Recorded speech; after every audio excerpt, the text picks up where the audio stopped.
ನಾನು IM ತೊರಗಲ್ ಅಂತ ಹೇಳಿ ಹಿರಿಯ ಸಮಾಜ ಸೇವಕ ಹಾಗೂ ಹಿರಿಯ ರಾಜಕೀಯ ಧುರೀಣ. ಕಳೆದ 35 ವರ್ಷದಿಂದ ರಾಜಕೀಯದಲ್ಲಿ ಒಡನಾಟವಿದೆ. ಆಮೇಲೆ ಒಂದು 21 ಸ್ಲಮ್ ಅದಾವು ಧಾರವಾಡ ಜಿಲ್ಲೆಯಲ್ಲಿ. ಆ ಸ್ಲಮ್ದ ಅಧ್ಯಕ್ಷನೂ ಇದ್ದೀನಿ. ಒಳ್ಳೆಯ ಸಮಾಜ ಸೇವಕ ಮಾಡುತ್ತಾ ಬಂದಿದ್ದೀನಿ. ಈಗ ನಾನು ಹೇಳಿ ಬಯಸ್ತೇನೆ ಅಂತ ಹೇಳಿದ್ರೆ, ಮೊನ್ನೆ ನಮ್ಮ ಹಳೆ ಹುಬ್ಬಳ್ಳಿ ಭಾಗದ ವಿಶಾಲ್ ನಗರ್, ಸುಭಾಷ್ ನಗರ್, ಗುಡಿಯಾಡ್ ರೋಡ್ದಲ್ಲಿ ಒಂದು ಕಾಮಗಾರಿಯ ಕಾರ್ಯಕ್ರಮ ನಡೆದಿತ್ತು.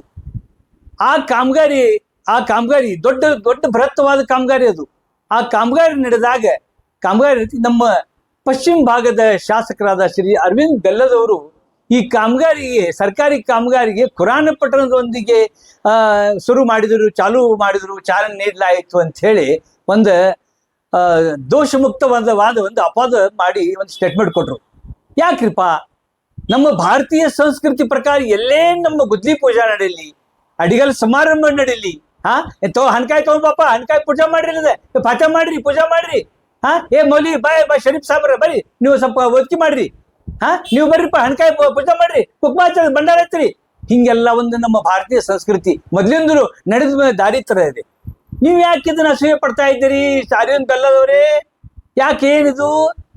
ನಿಮಗೂ ನಾಗರಾಜ್ ಗೌರಿಗೂ ಏನು ವೈಯಕ್ತಿಕ ಇರ್ಬೋದು, ಆದ್ರೆ ಈ ಕಾಮಗಾರಿ ಗಟ್ಟಿ ಯಾಕೆ ಬರ್ತಾ ಇದ್ದೀರಿ? ನೀವು ಮಾಡುದು ನಿಮ್ ಕಾನ್ಸ್ಟಿಟ್ಯೂಟ್ ಇದು. 10-12 ವರ್ಷದಿಂದ ಜನ ಇಲ್ಲಿ ತತ್ತರಿಸಿದ್ದಾರೆ. ಗುಡಿಯಾಡ್ ರೋಡ್ದಲ್ಲಿ ತಗ್ಗು ದಿನ್ನಿ ಭಯಂಕರ ಶಪಿಸುತ್ತಾ ಈ ಏರಿಯಾ ಶಾಸಕರು ಯಾರಪ್ಪ ಅಂತೇಳಿ ನಿಮ್ಗೆ ಶಪಿಸ್ಲಿಕ್ಕತ್ತಾರ. ಅರವಿಂದ್ ಬೆಲ್ಲದವರೇ, ಇದು ನಿಮ್ಗೆ ಗೊತ್ತಿಲ್ಲ. ನಾ ಈ ಭಾಗದ ಲೀಡರ್ ಕೇಳ್ರಿ, ಅಲ್ಲಿ ಬಂದೆಲ್ಲ ಹಿಂಗೆಲ್ಲ ಮಾಡಬಾರ್ದು ನೀವು. ಯಾಕಂದ್ರೆ ನಿಮ್ಗೆ ಮನವರಿಕೆ ಆಗ್ಬೇಕಾದ್ರೆ ಗುಡಿಯಾಳ ಗ್ರಾಮ ಪಂಚಾಯತಿ, ಮಂಡಳ ಪಂಚಾಯತಿ ಒಂದು ಮೀಟಿಂಗ್ ಸಭೆ ಕರೆದೆ ಆ ಗುಡಿಯಾಳ ಮಂದಿ ಕೇಳ್ರಿ. ಬೇಕಾದ್ರೆ ಗುಡಿಯಾಳ, ರಾಯನಾಳ, ಗಂಗ್ಯಾಳ ಅಲ್ಲಿ ನಿಮ್ ಜನಕ್ಕೆ ಕೇಳ್ರಿ, ಹೇಳ್ತಾರೆ ನಿಮ್ಗೆ. ನಾವು ಶಾಪಿಸ್ತೀರಪ್ಪ ನಿಮ್ಗಂತ ಕೊಲ್ಲ ಹೇಳ್ತಾರ ಅವ್ರ. ಈ ಟೈಪ್ ಯಾಕೆ ಮಾತಾಡ್ತೀರಿ? ಹಿಂದೆ ನಿಮ್ಮ ಅಪ್ಪಾರ ಚಂದ್ರಕಾಂತ್ ಬೆಲ್ಲದ ಹಂಗಿದ್ದು ಇದ್ದಿದ್ದಿಲ್ಲ, ಜಾತ್ಯತೀತ ಲೀಡರ್ ಅವರು. ಅವ್ರ ಕೆನೋಸ್ ಒಳಗೆ ನಾನು, HI ಚಾವೂಸ್, ನಿಮ್ಮ ಧಾರವಾಡ ಮಾಜಿ ಮೇಯರ್ IM ನದಾಫ್ ಅವರು ಎಲ್ಲ ಕೆನೋಸ್ ಮಾಡಿವು. ಮುಸ್ಲಿಂ ಏರಿಯಾ ಒಳಗೆ ಕೆನೋಸ್ ಹೋದಾಗ ಬಾಬಾ ಸಾಬ್ ಜರ ಕುರಾನ್ ತಿಲಾವತ್ ಸಾತ್ ತಿಲಾವತ್ ಸಾತ್ ಶುರು ಕರೋ ಪ್ರಚಾರ, ಕುರಾನ್ ತಿಲಾವತ್ಗೆ ಸಾತ್ ಶುರು ಕರೋ ಅಂತ ಹೇಳಿದ್ದು ಬಹಳಷ್ಟು ಉದಾಹರಣೆ ಅದಾವು. ಇದು ನಿಮ್ಗೆ ಗೊತ್ತಿಲ್ಲ. ನೀವು ಯಾರ್ದಾರ ಮಾತು ಕೇಳಿ ಅಸೂಯೆ ಮಾಡಕ್ ಹೋಗ್ಬೇಡ್ರಿ. ಇದು ನಾವು ಥ್ಯಾಂಕ್ಸ್ ಹೇಳ್ಬೇಕು ನಾಗರಾಜ್ ಗೌರಿ ಅವ್ರಿಗೆ, ಧನ್ಯವಾದ ಅರ್ಪಿಸ್ಬೇಕು. ಅವ್ರು ಮಾಜಿ ಕಾರ್ಪೊರೇಟರ್ ಇಷ್ಟು ಬೃಹತ್ವಾದ 14 ಕೋಟಿ ರೂಪಾಯಿ ಅವರದ್ದು ಒಂದು ಬಜೆಟ್ ನಲ್ಲಿ ಒಂದು ಕಾಮಗಾರಿ ಚಾಲು ಮಾಡ್ತಾರಂತಂದ್ರೆ ನಮಗೊಂದು ಹುಬ್ಳಿ ಧಾರವಾಡ ಹೆಮ್ಮೆ. ಅವ್ರು ಎಷ್ಟು ಮನವೊಲಿಸಿರ್ಬೇಕು. ಸತೀಶ್ ಜಾರಕಿಹೊಳಿ ಮಿನಿಸ್ಟರ್ದು ಅದು ಬಜೆಟ್ ತರಬೇಕಾದ್ರೆ ಸಂತೋಷ್ ಲಾಡ್ ಅವ್ರದ್ದು ಎಷ್ಟು ಮನೆ ಒಲಿಸಿರ್ಬೇಕು. ಇವೆಲ್ಲ ತಿಳ್ಕೊಂಡು ಮಾತಾಡ್ರಿ. ಸರ್ಕಾರಿ ಯಾವಾಗಲೂ ಕಾರ್ಯಕ್ರಮ ಆಗಲಿ ಇವೆಲ್ಲ ಅದಕ್ಕೆ ಅಪಾದ ಹೊರಿಸ್ಬೇಡ್ರಿ. ಖುಷಿ ಪಡುದು, ಸಂತೋಷ ಪಡುದು. ಆಕ್ಚುಲಿ ನೀವು ಹೇಳ್ಬೇಕಾದ್ರೆ ನಿಮ್ಗೆ ಅರವಿಂದ್ ಬೆಲ್ಲದವ್ರಿ, ನೀವು ನಾಗರಾಜ್ ಗೌರಿ ಅವ್ರಿಗೆ ಫೋನ್ ಮಾಡಿ ಥ್ಯಾಂಕ್ಸ್ ಹೇಳ್ಬೇಕು. ಥ್ಯಾಂಕ್ಸ್ ಪಾಗ ನಾಗರಾಜ ಹಿಂಗೆ ಮಾಡಿ ಚಲೋ ಆದಂತೆ ಹೇಳ್ಬೇಕು ನೀವು. ಆಕ್ಚುಲಿ ಯಾಕಂದ್ರೆ 14 ಕೋಟಿ ರೂಪಾಯಿ, 14 ಲಕ್ಷ ಅಲ್ಲ, 14 ಕೋಟಿ ರೂಪಾಯಿ. ಹಿಂಗೆಲ್ಲ ಮಾತಾಡಕ್ ಹೋಗ್ಬೇಡಿ, ಸರಿ ಅನ್ಸೋದಿಲ್ಲ. ಯಾಕಂದ್ರೆ ನೀವು ಮಾಡೋದು ಕೆಲಸ ಇದು. ತಗ್ಗು ದಿನ್ನೆ ಒಳಚರಂಡಿ ಓಪನ್ ಆಗಿ ಹರಿದಾಡ್ತಾ ಇದ್ದು ರೋಡ್ನಲ್ಲಿ. ಬಹಳಷ್ಟು ಚಪ್ಪಳಿಸ್ತು ಆಟಾಡಿದ್ವು. ಏನ್ ಮಾಡಿದ್ರಿ ನೀವು?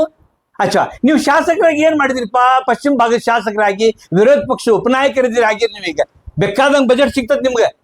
ಆನಂದರ್ನಾಗ ಏನ್ ಮಾಡ್ರಿ? ಆನಂದರ್ ರೋಡ್ ಏನ್ ಮಾಡಿದ್ರಿ? ನಿಮ್ ಕಾನ್ಸ್ಟಿಟ್ಯೂಟ್ ಒಳಗೆ ಯಾವ ಸರಿಯಾಗಿ ಕೆಲಸ ಮಾಡ್ರಿ? ಆನಂದರ್ ಒಳಗೆ ಕೆಲಸ ಮಾಡ್ರಿ. ನೀವು ಮಂಜುನಾಥ್ ನಗರ ಒಳಗೆ ಆ ರೋಡ್ ಮಾಡ್ರಿ. 6 ತಿಂಗಳಿಗೊಮ್ಮೆ ರೋಡ್ ಕಡಿತಾ ಇದ್ದಾರೆ, ಒಳಚರಂಡಿ ಸೋರ್ತಾ ಇದೆ. ನಾ ಫೋಟೋ ತೆಗಿಸಿ ಮೊನ್ನೆ ಪೇಪರ್ನಾಗ ಹಾಕ್ತೇನೆ. ಅದು ನಿಮ್ಗೆ ಗೊತ್ತೈತಲ್ಲೋ, ಪೇಪರ್ನಾಗ ಆಗಿದ್ದು. ಮಂಜುನಾಥ್ ನಗರ ರೋಡ್ ಮಾಡಿರಿ ನೀವು. ಯಾಕೆ ಹಿಂಗ್ ಮಾಡ್ತಾ ಇದ್ದೀರಿ? ನೀವು ಕಳಪೆ ಕಾಮಗಾರಿಗೆ ಅದನ್ನ ಒತ್ತು ಕೊಡ್ತಾ ಇಲ್ಲ. ಯಾರು ಕಳಪೆ ಕಾಮಗಾರಿ, ಎಷ್ಟು ಕಳಪೆ ಬೃಹತ್ ಆಕಾರದ ಕಳಪೆ ಕಾಮಗಾರಿ ನಡೆದ ಹುಬ್ಳಿ ಧಾರವಾಡ ಒಳಗೆ? ಇದ್ರ ಜವಾಬ್ದಾರಿ ಯಾರು? ಇದ್ರ ಕಾಮಗಾರಿ ಯಾರು ಕೊಟ್ರಿ? ಗುತ್ತಿಗೆದಾರ ಯಾರು ಅವರು? ಹೊಣೆಗಾರ ಯಾರು? ಇದರದ ರೊಕ್ಕದ ಬಜೆಟ್ ಏನು? ಇದು ಯಾರು ಹೇಳೋರು ಕೇಳೋರು ಯಾರಿಲ್ವಾ? ಈಗ ನಾನೇ ನಿಮ್ಗೆ ಒಂದು 10-20 ರೂಪಾಯಿ ಸ್ಟ್ಯಾಂಪ್ ಹಚ್ಚಿ ನೀವು ನಿಮ್ಮ ಕಾಮಗಾರಿದ ಒಂದು ಶ್ವೇತ ಪತ್ರ ಕೊಡಂತ ಕೇಳ್ತೀನಿ. ಕೊಡ್ತೀರಿ? ಉತ್ತರ ಕೊಡ್ತೀರಿ ನೀವು? ನಾನು ಶ್ವೇತ ಪತ್ರ ಬೇಕು ನಿಮ್ಮ ಕಾಮಗಾರಿದು. ಏನೇನು ಮಾಡಿರಿ ಅನ್ನೋದು ನೀವು ಹೇಳ್ಬೇಡ್ರಿಪ್ಪ. ಈಗೆಲ್ಲ ಅಪಾದ ಹೊರಿಸ್ಬೇಡ್ರಿ. ಮಂದಿಗ ತಲೆ ಕೆಡಿಸ್ಬೇಡ್ರಿ. ನೀವು BJP ಮಂದಿನ ಕಾರ್ಯಕರ್ತನ ತಲೆ ಕೆಡಿಸಿ ಅಲ್ಲಿ ಪ್ರತಿಭಟನೆ ಮಾಡ್ಸಾಕತ್ತೀರಿ. ಈ ಸರಿಯಾದ ಕ್ರಮವಲ್ಲ. ಎಲ್ಲ ಥ್ಯಾಂಕ್ಸ್ ಹೇಳ್ಬೇಕು ಈ ಕೆಲ್ಸಕ್ಕೆ. ಮೊದಲೇ ಕೆಲಸ ಆಮೇಲೆ ವೇಗದಲ್ಲಿ ನಡೆದಾವ್. ಅಂತದ್ರೊಳಗೆ ಈ 14 ಕೋಟಿ ರೂಪಾಯಿ ಕೆಲಸ ಆಯ್ತದ್ಮೇಲೆ ಅವ್ರಿಗೆ ಥ್ಯಾಂಕ್ಸ್ ಹೇಳ್ಬೇಕು, ಧನ್ಯವಾದ ಅರ್ಪಿಸ್ಬೇಕು. ಏನ್ ಬ್ಯಾಡ ಅಂತಿದ್ರೆ ನಿಮ್ ಪ್ರತ್ಯೇಕ ನೀವು ಆರಾಮಿರಿ. ಕೆಲಸ ನಡೀತಾ ಇದ್ದವು, ನಿಮ್ ಕಾನ್ಸ್ಟಿಟ್ಯೂಟ್ ನಡೀತಾ ಇದ್ದಾವೆ. ಅರವಿಂದ್ ಬೆಲ್ಲದವರೇ ತಿಳ್ಕೊರಿ. ಹಿಂಗ್ ಮಾಡಕ್ ಹೋಗ್ಬೇಡ್ರಿ. ನಾನು ಒಬ್ಬ ಸೀನಿಯರ್ ಲೀಡರ್, ನಿಮ್ಗಿಂತ ಸೀನಿಯರ್ ಇದೀನಿ ನಾನು. ಉತ್ತರ ಕರ್ನಾಟಕದ ಹುಲಿ ಅಂತಾರ ನನಗೆ. ಹಾ ಹೋಗ ರಾಮದುರ್ಗ, ಕಡ್ಕೋಳೆ, ಚಂದರ್ಗಿ, ಬೈಲಹೊಂಗಲ, ಶೌರ್ಯಬಾನ್, ಶಿರೋಳ್ ಅಲ್ಲೆಲ್ಲ ಕೇಳ್ರಿ, ಅಲ್ಲೆಲ್ಲ ಸಂಘಟನೆ ಅಂದಂದು. ಬೈಲಹೊಂಗಲ ಹೋಗಿ ಕೇಳ್ರಿ ಐ.ಎಂ. ತೊರಗಲ್ ಅಂತ ಹೇಳಿದ್ರೆ. ದಯವಿಟ್ಟು ಹಂಗೆ ಹೇಳಕ್ ಹೋಗ್ಬೇಡ್ರಿ ಇನ್ನೊಂದ್ಸಲ. ಏನಪ್ಪ ನನ್ನ ಮನ್ಸಿಗೆ ನೋವಾತು, ನಿಮ್ಗೆ ಹೇಳ್ತಾ ಇದ್ದೀನಿ. ಈಗ ಇಷ್ಟಕ್ಕೆ ಮುಗಿಸ್ರಿ ಇದನ್ನು. ಕಾಮಗಾರಿ ಸಹಾಯ ನೀಡ್ಲಿ, ಕಾಮಗಾರಿ ಒಳ್ಳೇದಕ್ಕಾಗ್ಲಿ. ಏನ್ರಿಪ್ಪ ನಮ್ಮ ಇನ್ನೂ ನಾಗರಾಜ್ ಗೌರಿಗೆ ದೇವ್ರ ಇನ್ನೂ ಇಂಥ 14 ಕೋಟಿ 28 ಕೋಟಿ ಕಾಮಗಾರಿ ಮಾಡಲು ಅವ್ರಿಗೆ ಅನುಕೂಲ ಮಾಡ್ಕೊಳ್ತಿಲ್ಲ ಭಗವಂತಲ್ಲಿ ಪ್ರಾರ್ಥಿಸಿ ನಾವೊಂದು 2 ನಿಮ್ಮ ಮಾತು ಮುಗಿಸ್ತೇವೆ.